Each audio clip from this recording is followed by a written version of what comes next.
ককরোচদের দাবি আদায় হতেই তৈরি হলো নতুন পার্টি। ককরোচ জনতা পার্টির পর এবার সোশ্যাল মিডিয়ায় ঝড় তুলছে E20 জনতা পার্টি। লাফিয়ে বাড়ছে E20 জনতা পার্টির ফলোয়ার সংখ্যা। বড়সড় ডিজিটাল ক্যাম্পেইনও চালাচ্ছে তারা। 100% বিশুদ্ধ পেট্রোলের দাবিতে রাতারাতি ভাইরাল E20 জনতা পার্টি। রবিবার E20 জনতা পার্টি ঘোষণা হওয়ার মাত্র কয়েক ঘন্টার মধ্যে এক স্যান্ডেলে এর 25,000-এর বেশি ফলোয়ার্স তৈরি হয়। তাদের ফলোয়ার্সের সংখ্যা বর্তমানে ইনস্টাগ্রাম পেজে ইতিমধ্যে প্রায় 3 লক্ষ বেশি এবং এক স্যান্ডেলে 54,000 ছাড়িয়ে গিয়েছে। এই পার্টি কে বানালো? এদের কি দাবি? আর কেনই বা এত দ্রুত ভাইরাল? চলুন জেনে নেওয়া যাক। রাজনৈতিক দল নয়, তবুও লাখ লাখ মানুষের সমর্থন। ককরোচ জনতা পার্টির পর এবার সোশ্যাল মিডিয়ায় ঝড় তুলছে নতুন নাম E20 জনতা পার্টি। নাম শুনে রাজনৈতিক দল মনে হলেও বাস্তবে এটি একটি ডিজিটাল নাগরিক প্রচার অভিযান। শিক্ষামন্ত্রী ধর্মেন্দ্র প্রধানের পদত্যাগের পর ককরোচ জনতা পার্টি তাদের আন্দোলন প্রত্যাহার করেছে। এর মধ্যেই সোশ্যাল মিডিয়ায় নতুন নাম দ্রুত ভাইরাল হতে শুরু করেছে।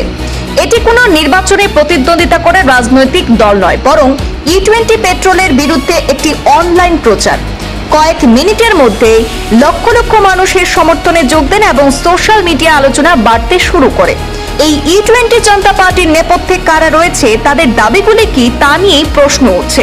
E20 জনতা পার্টি আসলে কি? E20 জনতা পার্টি কোনো সংগঠন বা রেজিস্টার্ড দল নয়। এটি এক স্যান্ডেল এবং ইনস্টাগ্রামে দ্রুত জনপ্রিয়তা লাভ করছে। এই দলটি নিজেদেরকে সাধারণ গাড়ি চালকদের কণ্ঠস্বর হিসাবে বর্ণনা করেছে। এটি তাদের দ্বারা চালু করা একটি ডিজিটাল ক্যাম্পেইন। তাদের দাবি, দেশের প্রতিটি পেট্রোল পাম্পে E20 পেট্রোলের পাশাপাশি ইথানল মুক্ত বিশুদ্ধ পেট্রোলের বিকল্প রাখা হোক, যাতে গ্রাহক নিজের প্রয়োজনে সেখানে জ্বালানি বেছে নিতে পারে। এই উদ্দেশ্যে একটি বিশেষ সোশ্যাল মিডিয়া হ্যান্ডেল তৈরি করা হয়েছে। E20 পেট্রোল নিয়ে নিয়মিত পোস্ট করা হচ্ছে এবং ব্যবহারকারীরা দ্রুত সেই ক্যাম্পেইনেও যোগ দিচ্ছেন। সোশ্যাল মিডিয়ায় প্রকাশিত একটি পোস্টে লেখা হয়েছে, আমাদের গাড়িগুলো কোনো পরীক্ষাগার নয়, আমরা এগুলি নিজেদের কষ্টার্জিত টাকায় কিনেছি, তাই কোন জ্বালানি ব্যবহার করব সেই সিদ্ধান্ত নেওয়ার অধিকারও আমাদের থাকা উচিত। আরও একটি পোস্টে বলা হয়েছে, ভারতের মতো মধ্যবিত্ত প্রধান দেশে জ্বালানির খরচ এবং ইঞ্জিনের কার্যক্ষমতা সরাসরি সাধারণ মানুষের আর্থিক অবস্থার সঙ্গে যুক্ত, তাই জ্বালানি নীতি নির্ধারণের ক্ষেত্রে গ্রাহকদের মতামতকে গুরুত্ব দেওয়া উচিত। চলুন এবার জেনে নেওয়া যাক E20 জনতা পার্টির প্রধান দাবিগুলি কি কি। E20 জনতা পার্টি 4টি মূল দাবি সামনে এনেছে। সেই 4টি দাবির মধ্যে রয়েছে, প্রথমত, দেশে প্রতিটি পেট্রোল পাম্পে E20-র পাশাপাশি বিশুদ্ধ পেট্রোলের বিকল্প রাখতে হবে। গাড়ি নির্মাতার সুপারিশ অনুযায়ী জ্বালানি সহজলভ্য করতে হবে। গ্রাহকদের নিজের প্রয়োজন অনুযায়ী জ্বালানি বেছে নেওয়ার অধিকার নিশ্চিত করতে হবে। জ্বালানি নীতি ও তার প্রভাব সম্পর্কে আরও স্বচ্ছতা বজায় রাখতে হবে। এটাই ছিল তাদের 4টি মূল দাবি। এবার চলুন জেনে নেব E20 জনতা পার্টি কারা গঠন করেছে, এর রাজনৈতিক যোগসূত্র কি।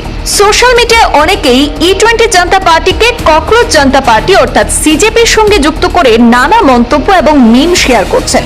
তবে E20 জনতা পার্টির পক্ষ থেকে বিষয়টি সম্পূর্ণ অস্বীকার করা হয়েছে। তাদের দাবি, এটি কোনো রাজনৈতিক দল নয়, কোনো রাজনৈতিক দলের প্রচারও করছে না। একটি পোস্টে তারা লিখেছে এই বিষয়ে, আমাদের একমাত্র লক্ষ্য সাধারণ নাগরিকদের স্বার্থ রক্ষা, গ্রাহকদের অধিকার নিশ্চিত করা এবং E20 নীতির প্রভাব নিয়ে একটি উন্মুক্ত এবং নিরপেক্ষ আলোচনা গড়ে তোলা। আমরা কোনো রাজনৈতিক মতাদর্শের প্রতিনিধিত্ব করি না। তারা আরও অনুরোধ করেছে, এই ক্যাম্পেইনের নেপথ্যে কে রয়েছে তা নিয়ে জল্পনা না করে মূল বিষয় অর্থাৎ জ্বালানি নীতি এবং গ্রাহকের অধিকার, এই আলোচনাতেই গুরুত্ব দেওয়া হোক। এটি কোনো রাজনৈতিক দল নয়, তবুও এর সমর্থন করছেন লাখ লাখ জনতা। E20 জনতা পার্টি এখন সোশ্যাল মিডিয়ার অন্যতম আলোচিত বিষয় হয়ে উঠতে শুরু করেছে।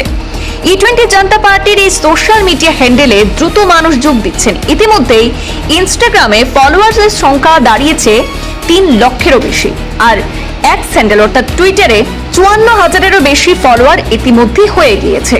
এখন দেখার বিষয়, এই ডিজিটাল প্রচার অভিযান শুধুমাত্র অনলাইন আলোচনার মধ্যে সীমাবদ্ধ থাকে, নাকি ভবিষ্যতে জ্বালানি নীতি নিয়ে জনমত গঠনে বাস্তব প্রভাব ফেলতে সক্ষম হয়, সেদিকেই তাকিয়ে গোটা দেশ। ব্যুরো রিপোর্ট, পূর্বাঞ্চল প্রতিদিন।